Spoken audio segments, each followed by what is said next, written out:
జై భీమ్ జై సంవిధాన్ అభియాన్ ఏఐసిసి ఇచ్చిన కార్యక్రమం.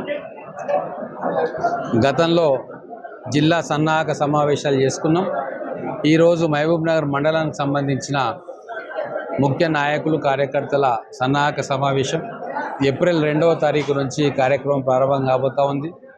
ఈ లోపల గ్రామాధ్యక్షులను కూడా నియమించుకున్నాం. వాళ్ళ ఆధ్వర్యంలో ఈ కార్యక్రమాన్ని మొదలుపెట్టబోతూ ఉన్నాం. ప్రతి గ్రామంలో కూడా మహాత్మా గాంధీ ఆదర్శాలను, అలాగే అంబేద్కర్ గారి ఆశయాలను ప్రతి ఇంటికి కూడా మన కార్యకర్తలు వెళ్ళి వాళ్లకు ఎక్స్ప్లెయిన్ చేస్తారు. ఆ గ్రామంలో పాదయాత్ర ఉంటుంది.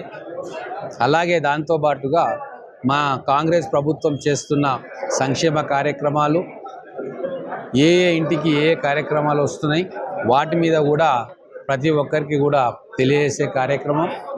ఈ 15 నెలల కాలంలో ఎన్నో వినూత్నమైన కార్యక్రమాలు మేము తీసుకున్నాం.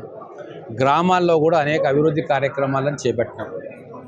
గతంలో ఎన్నడూ లేని విధంగా 1 సంవత్సరం లోపలనే ప్రతి గ్రామానికి కూడా దాదాపుగా ₹1 కోటి నిధులను ఆ గ్రామంలో అనేక కార్యక్రమాల మీద ఖర్చు పెడతా ఉన్నాం. రోడ్లు వేస్తూ ఉన్నాం, డ్రైనేజ్ వేస్తూ ఉన్నాం, డ్రైనేజ్ లైన్స్ వేస్తూ ఉన్నాం.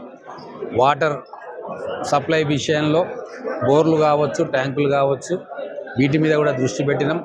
జీపీ బిల్డింగ్లు ఎక్కడెక్కడ లేవో వాటిని కడతా ఉన్నాం. ప్రైమరీ హెల్త్ సెంటర్లను కడతా ఉన్నాం. ఇట్లా గ్రామీణ అభివృద్ధి మీద ప్రత్యేకమైన శ్రద్ధ చూపిస్తూ ఉన్నాం. గ్రామాల్లో ఉన్న పాఠశాలల అభివృద్ధికి కూడా ప్రత్యేకమైన చర్యలు తీసుకుంటూ ఉన్నాం. టీచర్లను నియామకం చేస్తూ ఉన్నాం.